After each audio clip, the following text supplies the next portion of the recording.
Hello and welcome back to Reactivity TV. I'm Amy Albero and I'm a licensed therapist.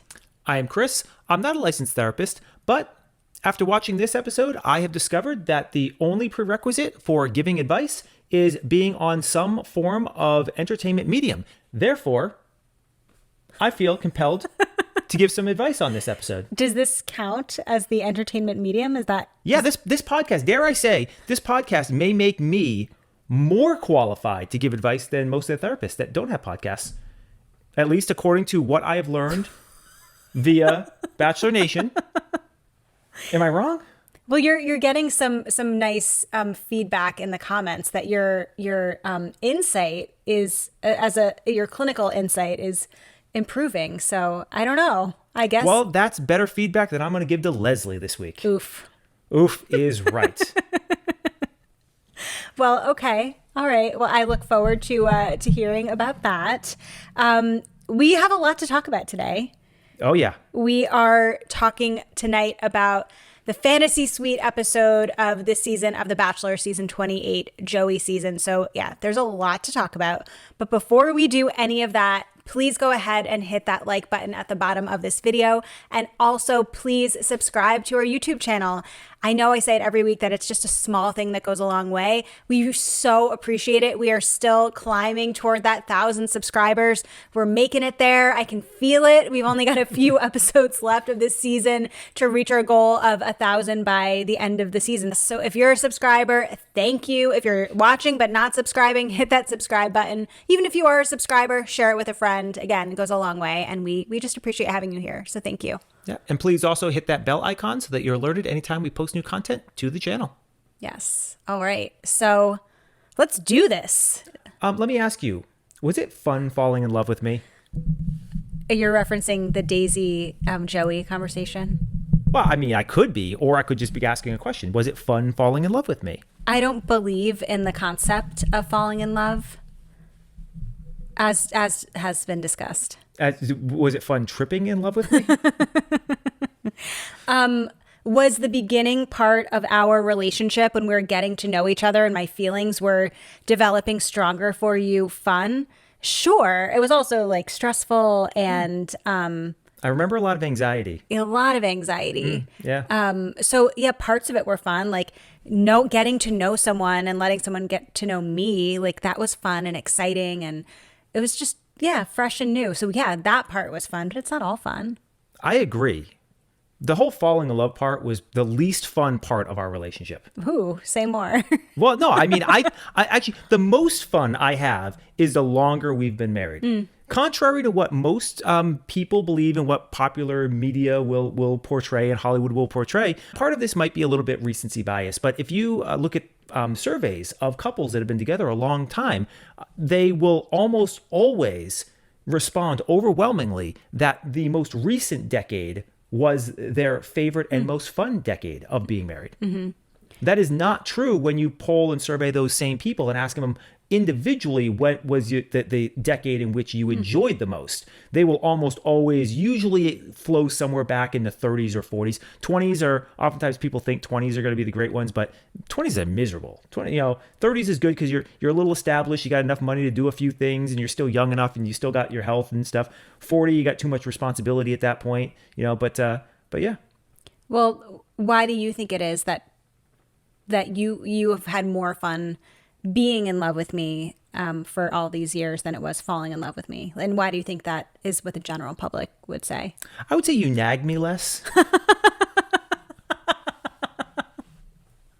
Oh, boy. But in fairness, I do things that you want me to do more without you having to ask. So, part of it might just be me becoming a better husband. But no, jokes aside, I think that, we're more comfortable. You like that one, huh? It's going to be one of those episodes. It's been a long day. I think that, as we've gotten older, we've come to know each other more. Mm-hmm. We've, have a more established and secure relationship. There's, no jealousy or anything like that within the relationship. We've understood each other and learned about each other. We know what makes the other person, upset, what makes them happy. And I think we can just be much more, we're no longer reactionary and responsive. We're more proactive in doing things that make the other one happy.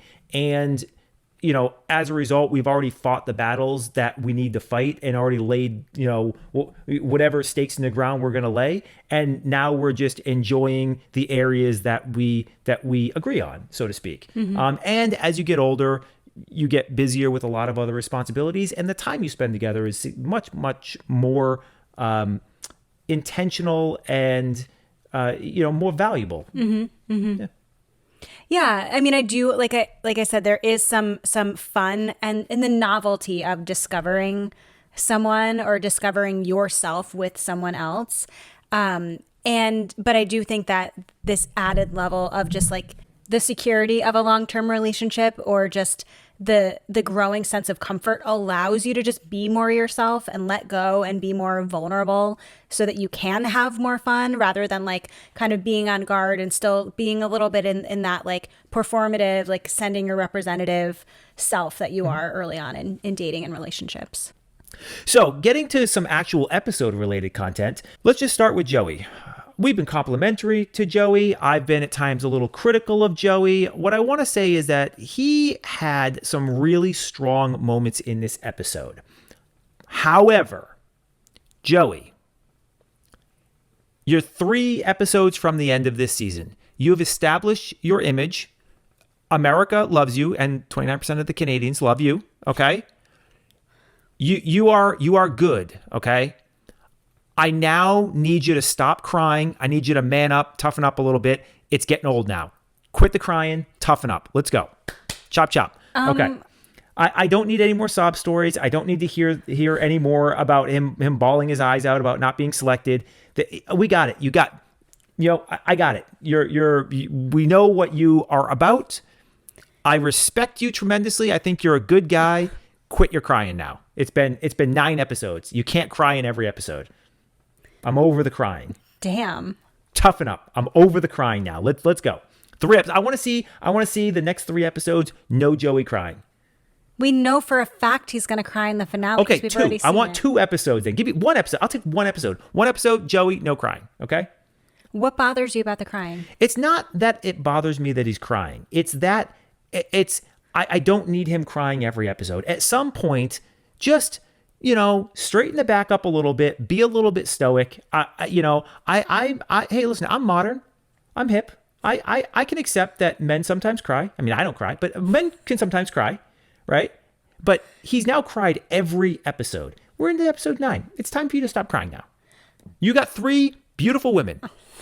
You have 2 that you might actually want to marry, and they are extraordinarily smitten with you.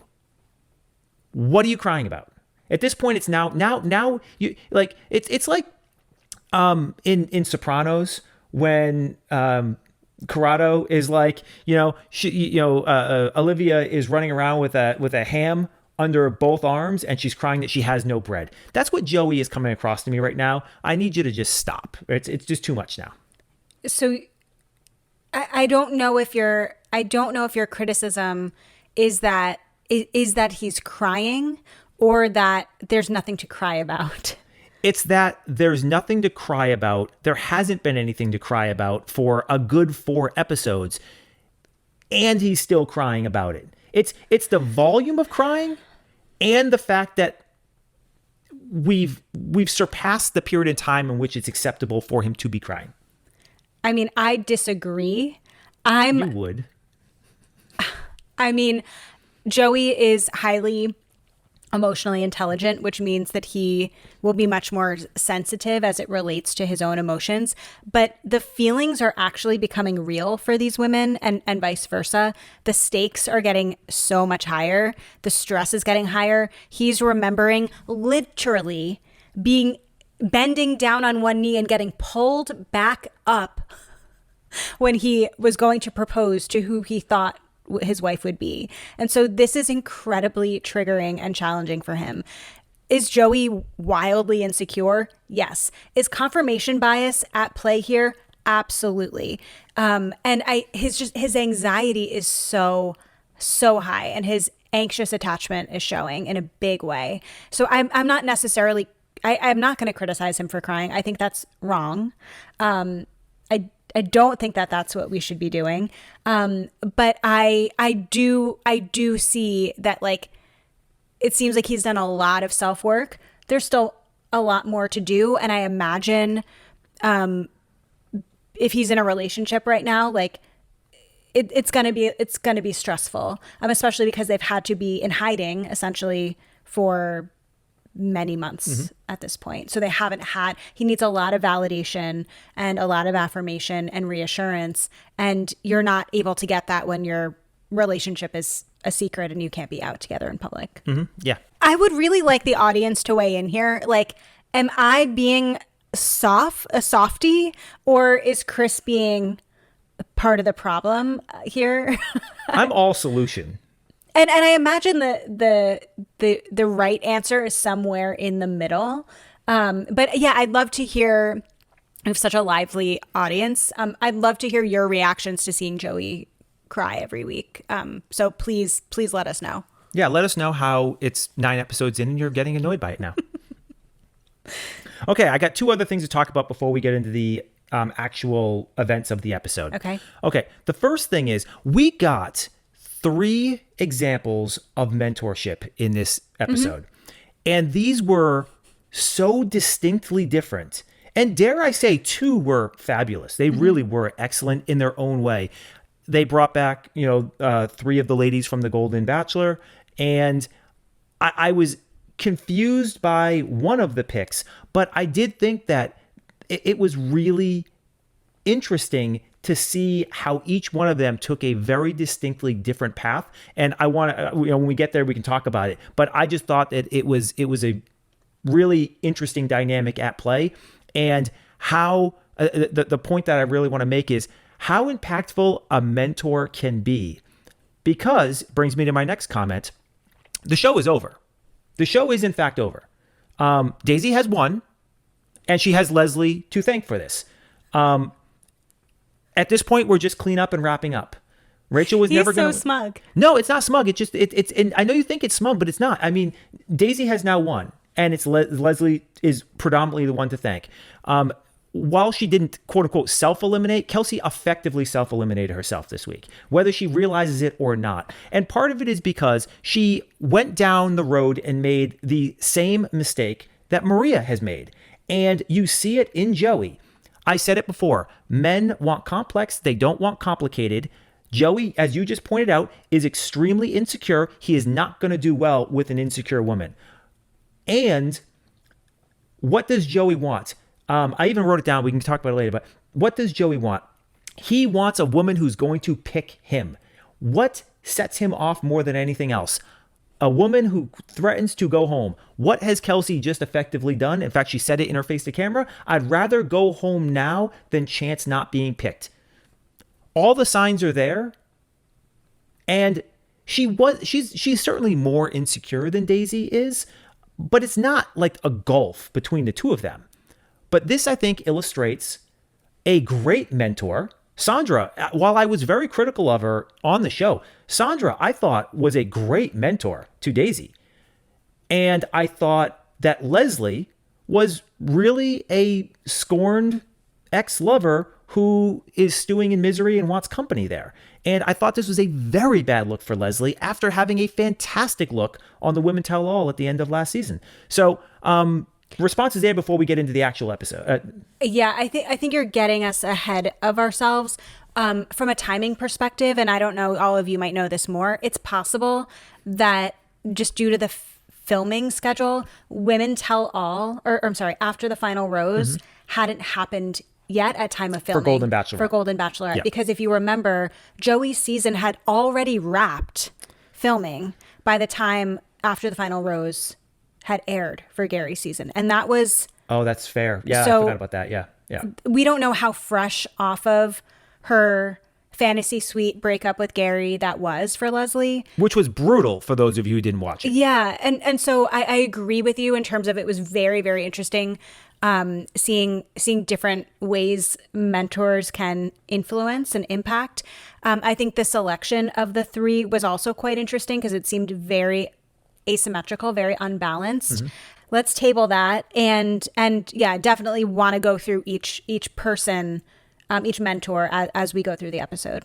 Yeah, can I just point out that I was so excited to recap this episode, more so than any other episode that you've forced me to watch of this show. Is that because Susan was back? It's not because of Susan was back in totality. It was because I thought there was so many great dynamics of this episode from the three mentors and the very different takes that they had on that, because there was demonstrations of great dating and secure attachments. There was examples of terrible dating and very poor attachment styles. And I just thought that this was an episode that had everything. It was an episode that, outside of the placement of Leslie as a mentor, did not feel like overly contrived and I didn't feel, as we all know, one of my big criticisms is the hand of production. I did not feel heavy, the hand of production this episode. You didn't feel heavy hand of production putting Leslie with Kelsey? I said outside of that one thing. Outside of that, that was the only thing. If anything, that's what makes me feel like Kelsey's going to win. No. Is that they are introducing this drama here. So. I think that this might have been production's way to spice it up a little bit. Only time will tell. Yep. All right, let's. One other comment that I have, they ran an advertisement that they are still casting for men for the Golden Bachelorette, but they have declared the Golden Bachelorette's time schedule is only a couple of months from now, right? But so I'm really confused now. How can they it's still in the fall? Yeah, how can they still be casting? They could film over the this summer. Point? They could still be casting. That is going to be a hard cast to put together, given where we are in our society and our lack of tolerance and lack of, you know. And it's been the big conversation piece about this. And you're talking about men that are in their 60s and 70s who have lived through multiple different societal regimes. None of these men are going to pass a vetting process. So I'm shocked that they are still casting for it. I almost wonder if they are recasting because they discovered dirt and now they're trying to find. They've done that with other with others as well. Yeah, so. That's almost what I wonder. So stay tuned. We'll find out what happens. But okay, let's get into the episode, shall we? So the episode opens with another face to camera with Joey in another emotional state. He said a couple things that I thought were noteworthy. I want to fully let go. I feel myself holding back. And this plays in later in the episode, specifically in the Daisy date, where you finally start to see him, I think, really, truly come out of his shell and talk about himself and how he got there to where he is. And it's due to some prompting from Daisy. But, again, we open up. We've seen this sort of script before where we open up with a sob story where he's in an emotional state. Nothing really new here. Well, I think the thing that is often frustrating about the lead is that they demand this vulnerability and this open expression of emotions from the people that they're dating, but they can't match that. And they hide behind their power in a sense. And so that's where like in Hometowns, it was like kind of frustrating where, Joey's saying like, I haven't heard any of these women essentially like tell me that they love me yet. And it's like, well, you're not going to say it. And so it's asking quite a lot to have that expectation, knowing that you are not going to give that in return. And similar to this too, like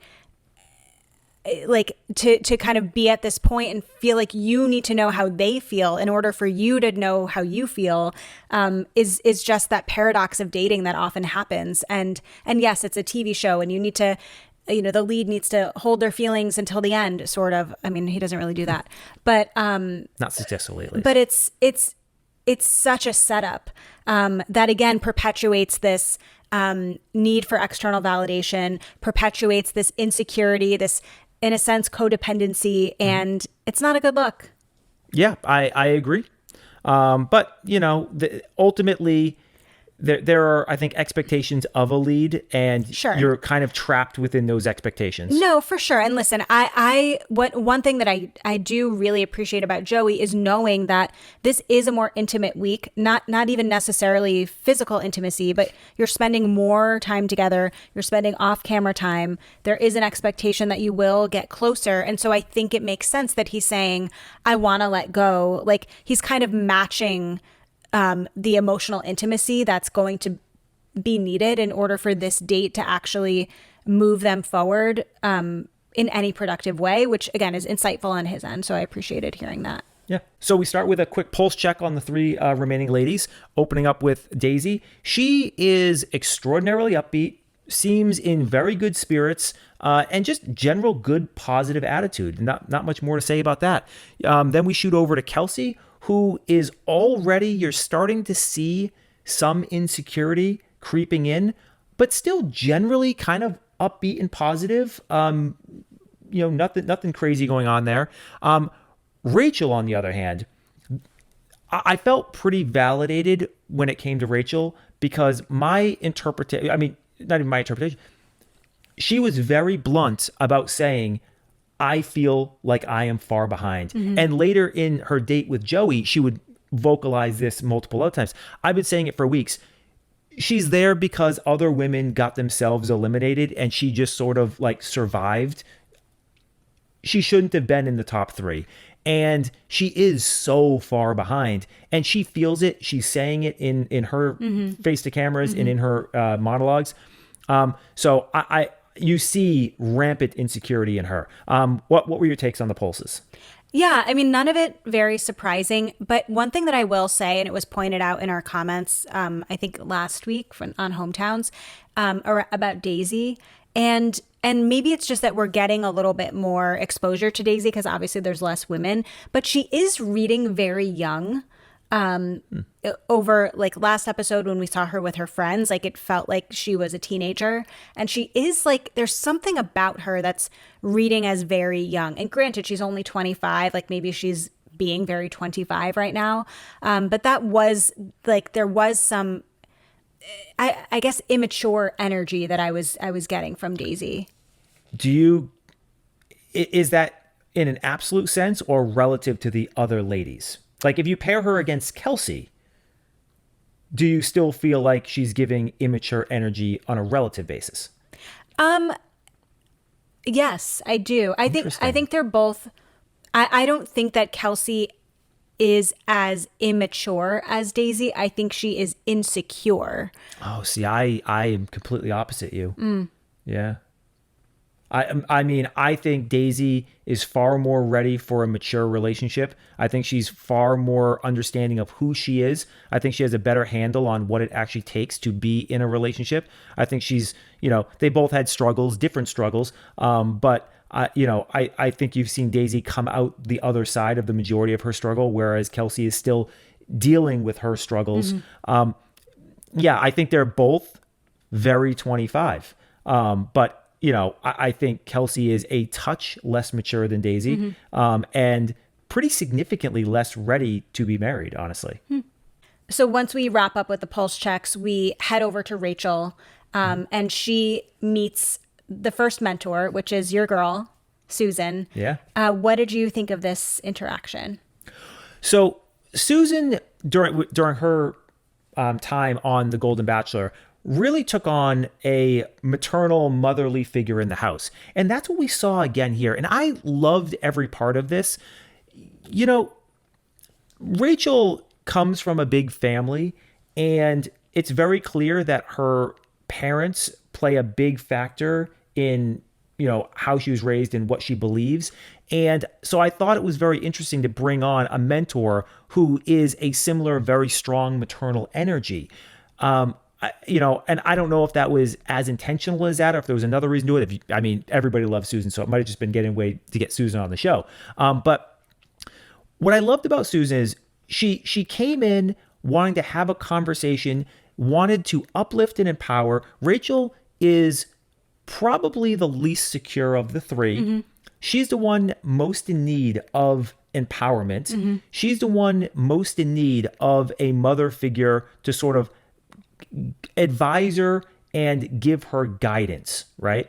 And I thought that Susan nailed it out of the park. I thought her advice was fantastic. I thought the way she approached the conversation was fantastic. I thought production's pairing of Susan with Rachel was fantastic. There was no part of this that I did not like. We did get some color with respect to the previous relationships. The ex that was really close, apparently it was an affair or cheating. She made a comment where she's used to men picking other people over her, which I thought was interesting because we've heard that from Joey. And this is sort of an insecurity that her and Joey share. And that's an insecurity that I don't think two people who share that insecurity are going to necessarily mesh well. I feel like one can have that. The other one has to balance that out in some way. So that was concerning to me. And the other big thing that happens is that she expresses very bluntly to Susan that she is, in fact, in love with Joey. So a lot happened here. Your thoughts? Yeah, I mean, just to echo what you were saying about Susan, like I feel like I could play Susan's monologue to Rachel on a loop every morning when I wake up, and that would that would really get me going. I adore Susan. I think she's wonderful, and I agree with you that they were a nice pairing. One of the things that Susan, really talks about with Rachel is essentially that Rachel is carrying around this burden with her, and this identity of being someone that's never been chosen. And Susan really encourages her to let that go and remind herself that she is the prize. And I know that you probably have critical things to say about just this idea that like we're all, special and all a prize or whatever. I'm not supportive of that worldview. No, but listen, I mean, I think in some way, and not in some way, in a really big way, it's really important for someone like Rachel or someone that has a similar view of themselves as Rachel, who sees themselves as this less than person. If you view yourself as that, that's what you're going to come to expect from people. And if you don't believe that you have worth or value, you are not going to look for or expect people to treat you with worth or value. And so I do agree with Susan that it is such an internal job for Rachel to do. It's not up to Joey or future partner to fix that for her. That is something that she needs to address and work on herself. And Susan says, like, kind of let it go. And easier said than done for sure. But that is the work of Rachel, because we see throughout the date with Joey, like, gosh, this weighs on her so heavily. We see it in the way that she manages the injury that she has. We see it in the way that she just carries the emotionality around with her. Like, she really is bearing that weight of not being enough. Yeah, I have nothing insightful to add.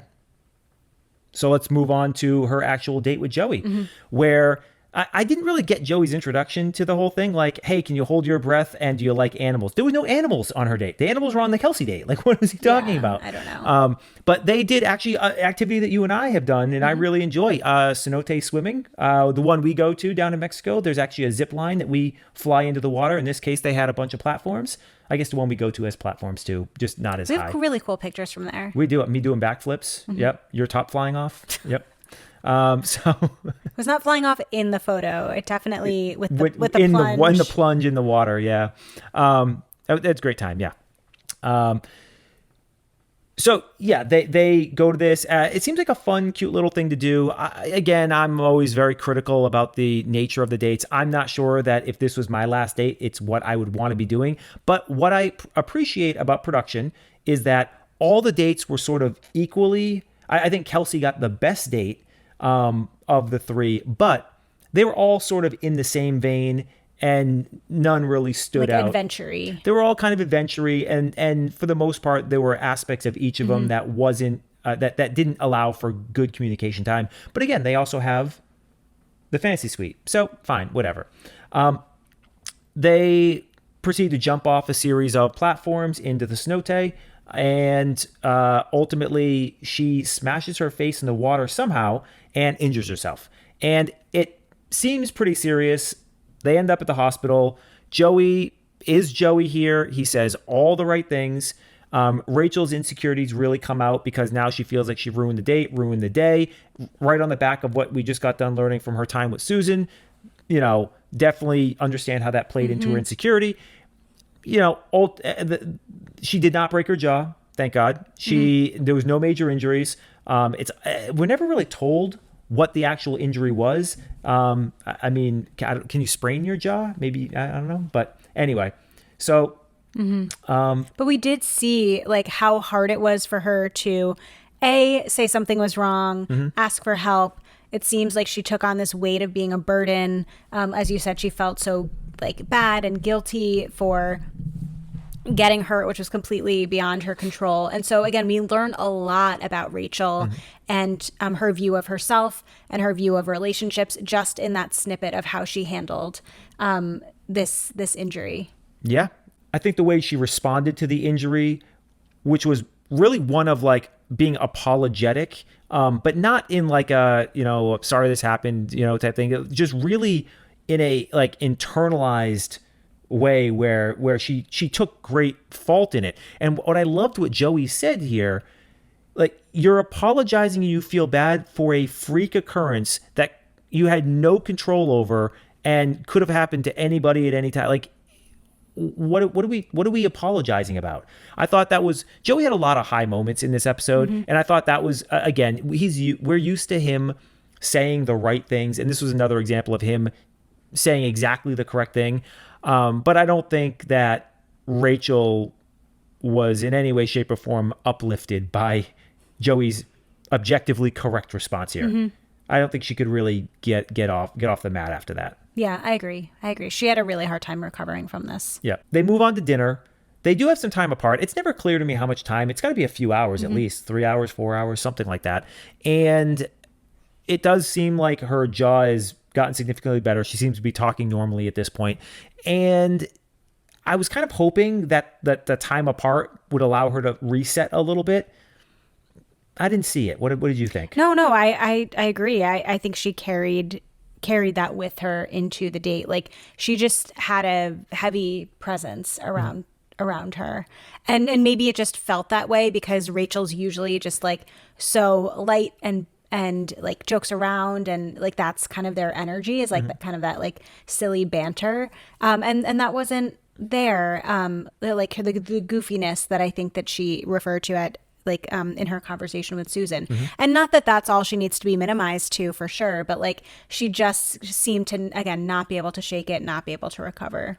Yeah. The thing though about what happened with Rachel is that while it might have been time, quote unquote, wasted, I think being able to see one another in those moments is probably really informative. In a physically vulnerable state. Yeah. We see plenty of, quote unquote, emotional vulnerability states on this show. We can debate how emotionally vulnerable they actually are, but we don't get too many opportunities to see somebody in a physically vulnerable state.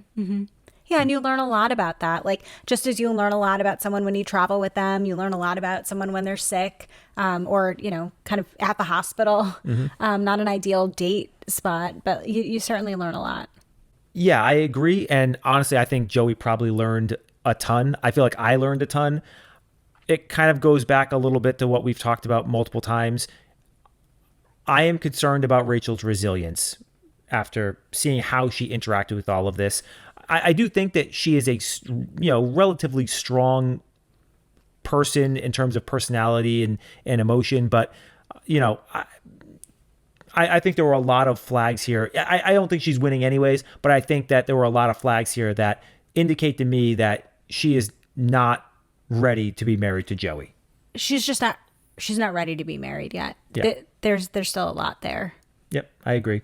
And the one thing, I had already alluded to it at the beginning of the episode, but one thing that we hear repeatedly on this date is, am I playing catch up? Am I too late? These are things that she is saying, which further go back to what I've been saying for several weeks.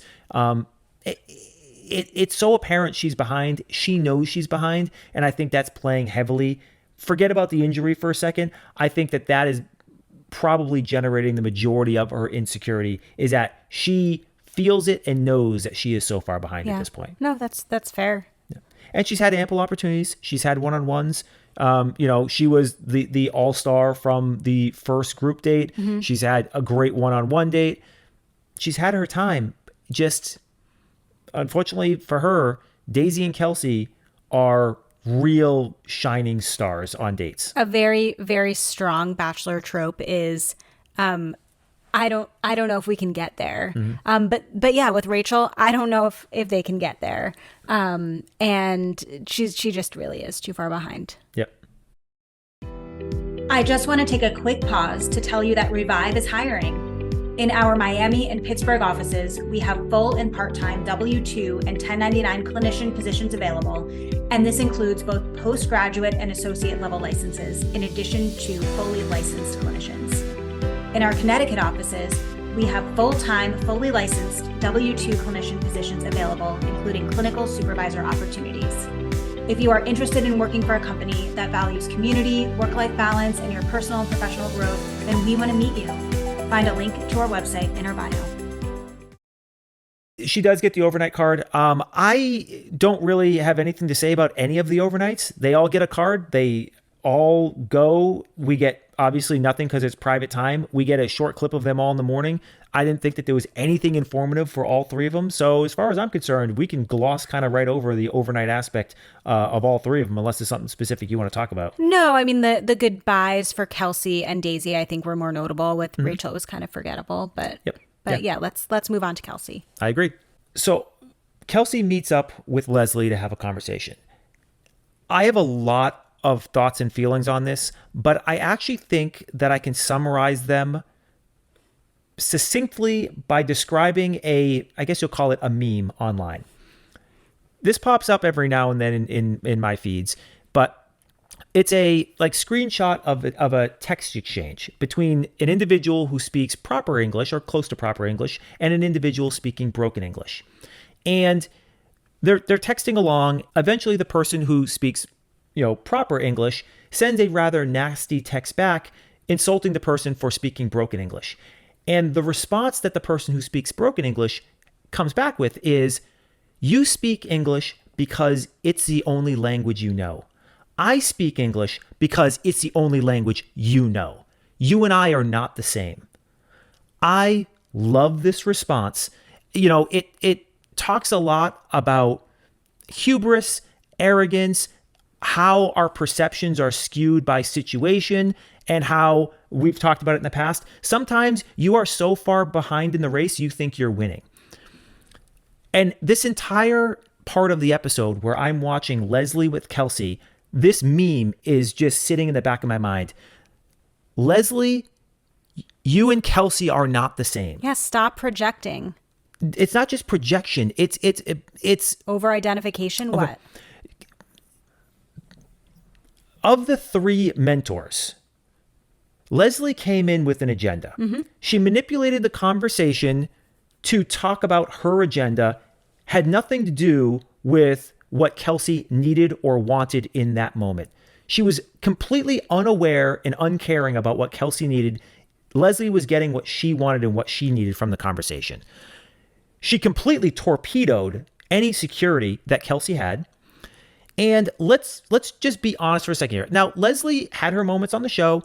We all have ups and down moments in life, but Leslie is a 60-something-year-old woman who has made decisions in life that I think most of us would consider to be suboptimal and have led her to a place where she has, by her own words, left her rather unhappy and feeling rather unsuccessful, certainly unsuccessful in the realm of relationships.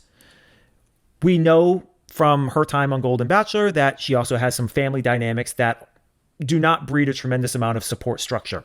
Kelsey is 25 with a fantastic family and an unbelievable support structure. You are not the same. Kelsey, despite losing her mother, is probably not going to make the same mistakes that Leslie made, or even close to the same mistakes. And that's not all of them are Leslie's faults. She's a product of her environment. But you cannot sit there and try and create an equivalency between yourself and Kelsey. You are not the same. You're not even close to the same. And I felt like Leslie was unbelievably selfish, unbelievably inappropriate, and unaware of the damage she was causing. She was basically a wrecking ball, and it played with Kelsey throughout the entirety of the episode. That's my armchair psychology. Tell me where I'm wrong. I agree with you for the most part. I have Bam! I have very little rebuttal there. I agree that this was Leslie's own agenda. I said I think she was projecting. I think she was over-identifying with Kelsey. Leslie is more than double Kelsey's age. Almost triple. Almost triple. And for Leslie to equate the experience that she had at 60 after 2 divorces and lots of loss and heartbreak to what Kelsey could experience at 25 is just so unfair. And I think, again, it wasn't really about Kelsey. The narrative was, I want to protect Kelsey, basically. I don't want to see Kelsey get hurt. But again, what did I say last episode? I'm so tired of the adults or the adultier adults infantilizing these adults. Kelsey is 25. She's gone through love and loss and the loss of her mother. She is fine. She will be fine. And she instilled this She will fear. survive when Joey sends her home. She's resilient. And I think that, yes, Leslie completely undermined Kelsey's own idea of her resiliency. And that was really unfair. However, or not however, alongside all of this, I do think it was very unfair of production to parachute in these 3 mentors who had very different interactions with the show. Either do all Susan, Sandra like characters, like add an April, okay? That would be equal. They would be equal in terms of their relationship to Gary and the show. Or do the top 3. Do Faith, Teresa, and Leslie. This felt... Leslie felt like a plant there to torpedo Kelsey. And I have to be curious about why that was. I am willing to go on that tinfoil hat ride with you. Yeah, I don't think we have to continue on beating down this interaction here and this mentorship. I think we just agree it was awful. Leslie should not be giving anybody advice at the present time until she has had time to self-reflect. On her. I'm not saying she can't give advice ever. I'm saying she needs some time to self-reflect and get the most recent experiences. Get some space. Get some space. Get some perspective, and come back when she's not clearly so angry and upset. And I'm not saying she's not justified, but it didn't do Kelsey any favors here. For sure. So we move on to the date. This was the best of the 3, but only by a small margin. They go on a boat. They swim with some turtles and some stingrays and stuff like that. Just kind of got a chance to talk. The thing that was most noteworthy to me was that Joey's favorite quality about Kelsey is your favorite quality about Kelsey, and that's her hair. She's great hair. If you say so.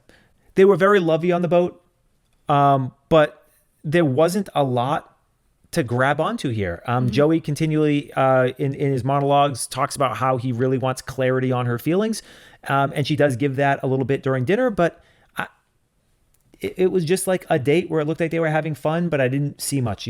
Thoughts? Yeah, no, I agree. I mean, like, I can barely picture their date, and I watched it twice. Yeah, I mean, the turtles and the stingrays and all that other stuff was like the only part that I agree. So they go on to the dinner. I thought Joey's toast was like weak. He's usually good at toast. It was a weak toast. And then Kelsey tells Joey about his conversation with Leslie. And I actually thought this was another high point for Joey because while he didn't get the full context and didn't realize just how bad the conversation was, he did say the right things to sort of attempt to re-empower her and, reduce some of that insecurity. But similar to the situation with Rachel, she was too far gone, and she was obviously not in this. Comparing her to Rachel is not fair. They, one was physically injured and the other one is, just feeling a little insecure. But insofar as that there's a similarity of they were a little bit on their back. Rachel couldn't get off her back at all. Kelsey at least gets a standing 8, right? Which that's a boxing reference for those of you who don't know. No idea what that means. Yeah. Standing 8 count. No, it's a boxing reference. Anyway, so, but the dinner itself was fine. She does tell him in a super awkward way that she loves him. He tells her that I'm falling in love with you, which, as you've instructed me, means absolutely nothing. And that's it. And again, kind of boring. Anything that I missed? No, I mean, I don't. Her date was so not memorable to me. Yeah, and that's a problem. The most memorable part of the episode was her monologues in her head about how she was spiraling. About how she's spiraling and, her interaction with Leslie. All right. So enough about Kelsey for now. Mm-hmm. We have more Kelsey to come. Let's move on to Daisy's date. Yes. Daisy gets Sandra, which I thought was an interesting selection on the mentor because, and we all know, I was not a big fan of Sandra. I didn't dislike her, but I just was not a fan. I thought there was some red flags in her personality that I was out on. But I have to say, this was a fantastic mentorship. I thought they were so well paired. They were so well paired. And I thought that of the three, they all had such 3 distinct, takes on how to be a mentor. Mm-hmm. And I thought that Sandra's was the closest to an actual therapist. She sat and listened. She asked questions. She pulled Daisy. She got Daisy to talk. Whereas Susan and Rachel, it was a conversation. There was advice. It was uplifting. Mm-hmm. Leslie was, I'm basically going to preach to you. And then Sandra sat back, asked some questions, and let Daisy come to her. And then countered back with guidance, not really advice, but just sort of guidance. And it was really, I thought really highly of Sandra here. And in some ways, I'm changing my opinion at least a little bit about her.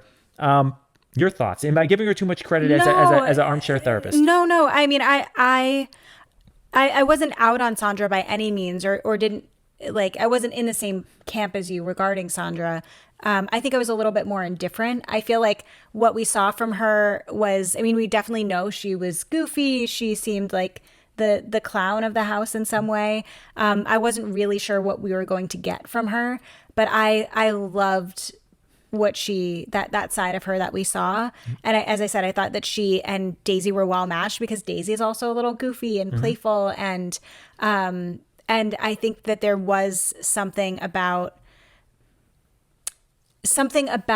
the way that Sandra engaged with her that was reminiscent of the way that Daisy was with her parents. Mm-hmm. I thought that mirrored it very well. And Sandra said to her, I feel like I'm talking to one of my daughters. So there just seemed to be such a good match in the way that communication happens, in what they view their roles of, child and adult are. So I thought it was great. I thought it was interesting. That Sandra gave her advice around, or guidance around physical intimacy, which she nailed it. She was absolutely 100% correct when she said, men and women, I forget the exact phrase she used, but interact with intimacy differently, and you got to be a little sexual to grab his attention. She's right. She's absolutely right. And that's what we saw Maria do so many times throughout the season. Mm-hmm. And that was what grabbed his attention so quickly. There has to be more. Right. But those little things make a huge difference when attempting to court a man, especially if there's a competition for the courting. Yeah, she came to play. Like, if we were doing grade the game, I mean, Daisy won. She just, I mean, we can flash forward to the date. They're going to go ATVing, which is a very Leslie, Gary Turner date. It was basically that one minus the hot tub. And what I loved was she jumped right in and took Sandra's advice. You know, it's like, oh, you ready to go? Not quite. Grabs his face. They have a great makeout, and they have great chemistry when they make out. Chemistry, yeah. And then she, okay, and now it's back to playful. Okay, I'm ready to go now. And it's just like, get that heart rate up, and then separate and go off on the thing. Just fantastic. I loved every part of how she played that. Sandra gave her fantastic advice. And later, not to jump too far ahead, but later, what do we see? Steamy makeout in the shower. She also said when they were riding in the ATVs, like, I want to get dirty. Like, she took the note. Leaned in, nailed it. But it also didn't feel like she was playing a part. Like, it seemed authentic to her. It almost seemed like Sandra gave her a little bit of a nudge or like permission to just like lean into that part. Yeah.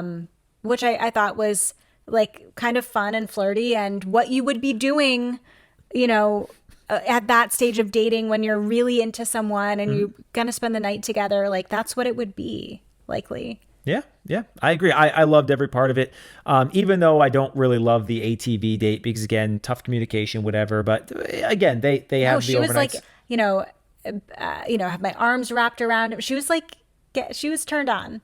Yeah, I mean, there's a couple things I want to say.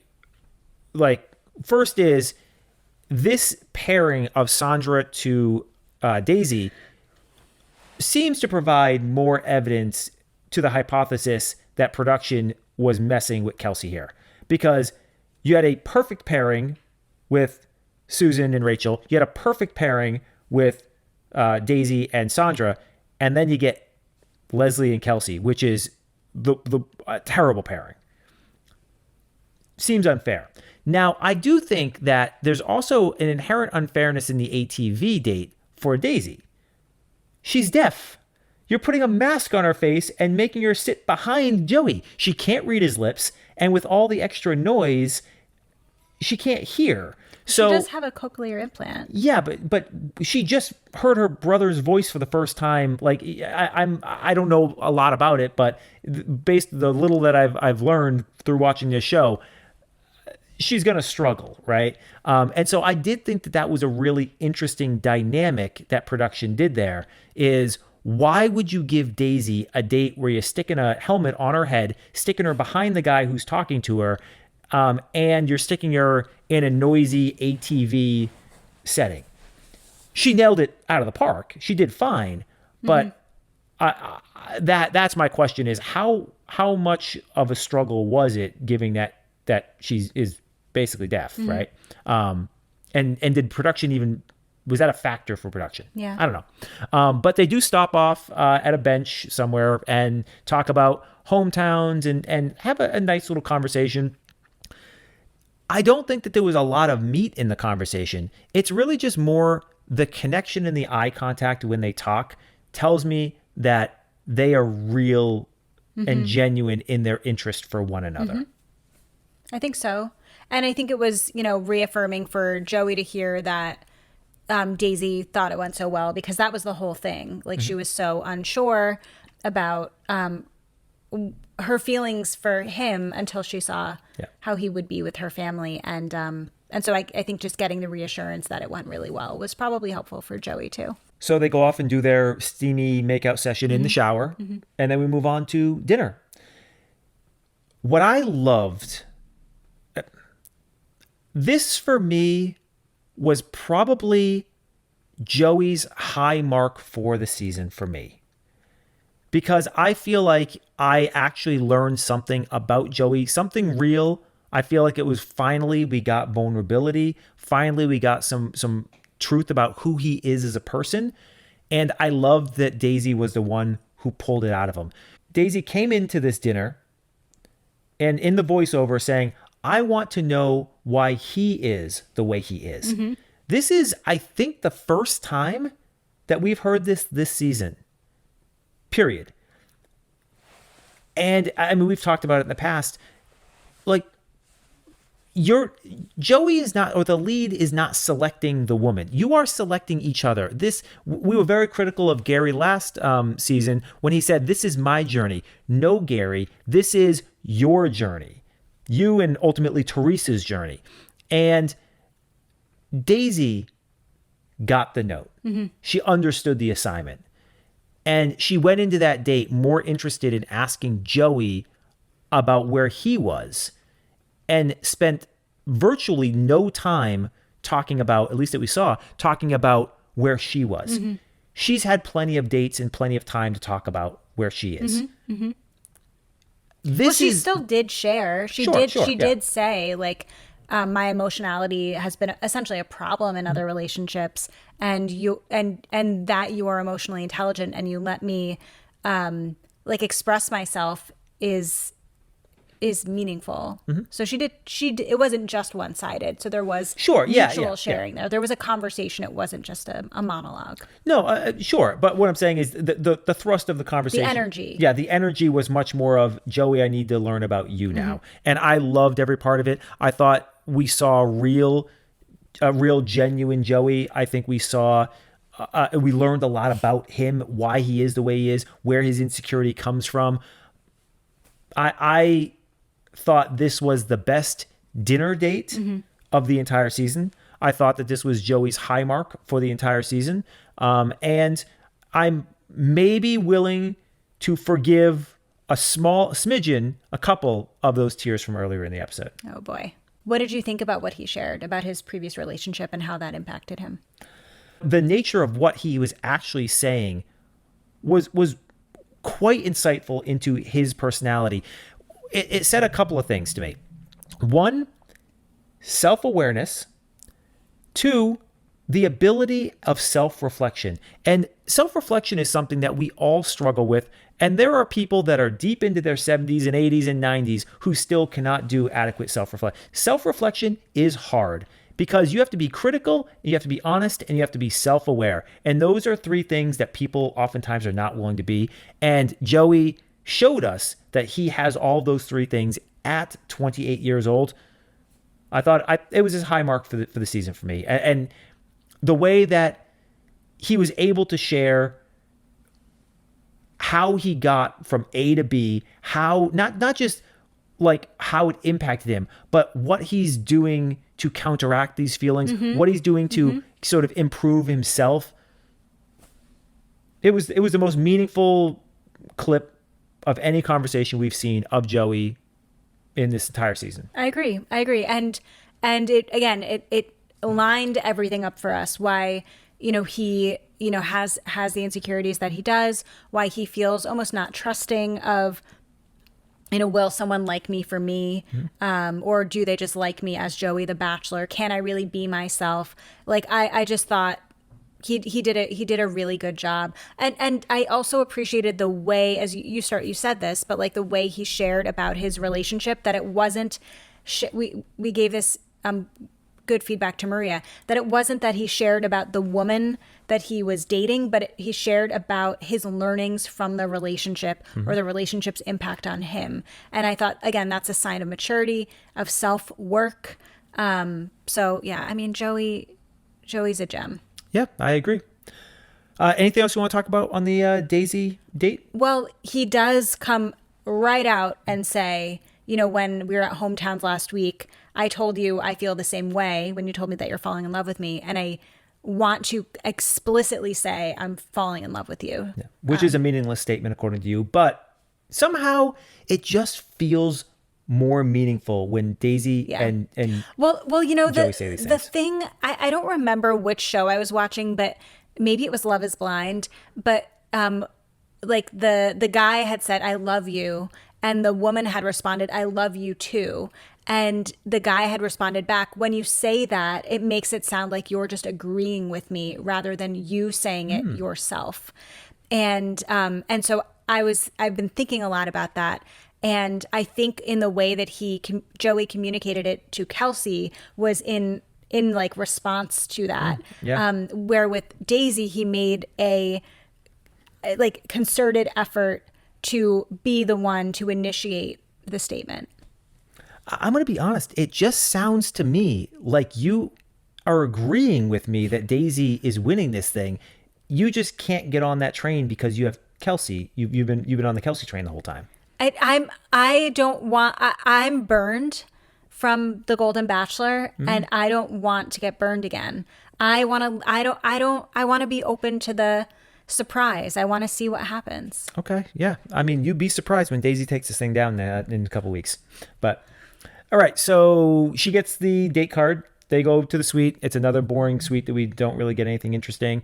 A little bit more makeout. Cool. And then we get to really the drama of the episode. I mean, outside of the Leslie stuff, that wasn't really drama. That was just terrible mentoring. But what was the setup for what we're getting? Yes. Now? So we keep getting the kind of bounce back clips of Kelsey spiraling pretty much all through Daisy's date. Mm-hmm. And she's now freaking out. So she's going to go and knock on his door. She continues to spiral out. She decides she's going to write him a letter. That letter basically says, we need to talk. That's not a letter. We need to talk. That's cruel. I mean, well, technically it does qualify as a letter, Fine. Even if just barely. I want to know how much of that was like production saying like, you can just write, we need to talk. Like, that's okay. You don't need to put it all out there. Like, save that for the conversation. Because how do these people fall for these tactics? You're alone. You have no one to talk to. You think you can trust them. Oh my God. That's all you've got. Trust nobody. Trust them as much as you trust a lawyer. Like, no. Yeah. I mean, so ultimately she slips this vague note in his door. Joey comes back, reads it. And of course, we've been watching Joey for 9 weeks. We know he's going to spiral out now. We get in a voiceover, Kelsey saying, I would rather go home now than chance having my heart broken. She also says in another voiceover that if he does not pick me, I will not get over it and I will be devastated. Okay. One, you are more resilient than that. You might be heartbroken temporarily. I promise you will get over Joey. Two, we have seen Joey over and over and over again. This is ultimately why we think he punted Maria. You have to show him that you want to be there and you are going to pick him and you are going to fight. Saying that you are considering going home is basically at this point self-elimination. I don't understand how she could say those words and not understand that that is basically eliminating herself from this competition. Am I wrong? I don't know what she's going to say when she sees him face to face, but I do think she does not know Joey at all or enough to just simply write, we need to talk and have that be it. Mm-hmm. Knowing what she knows about Joey. Yeah, which this kind of indicated to me that she doesn't really understand Joey, that maybe her understanding of Joey is a little more surface. The other thing that she said is, the reason that I'm paraphrasing, the reason that I'm going to talk to him is because I made a promise that whenever anything was on my mind, I was going to tell him about it. And it's going to get old real quick. No. I mean, yes, but again, that's a sign of immaturity. Mm-hmm. Yeah. Where it's like, no, that's not anybody's responsibility but your own. Imagine if I came to you with every time I had something on my mind that was upsetting me. I don't. Wow. I have to filter through and deal with it on my own to know if it's meaningful enough to actually address with you. It is not your responsibility to attend to every single one of my anxieties or stressful moments. That's not your job. You're not my therapist. That's not a partner. Mm-hmm. So I don't think that's actually aspirational in a relationship. I just want to be clear. Yeah, I completely agree. So there's one other thing I want to talk about with respect to this note, and that is Joey's response to it. He says, and I quote, I want her to be here, but I am over giving everything I can and feeling like they are not choosing me. This is a repeat of everything we've heard in 9 episodes of Joey, but again, it speaks to how little I think Kelsey actually understands Joey and where his insecurity lies. Mm-hmm.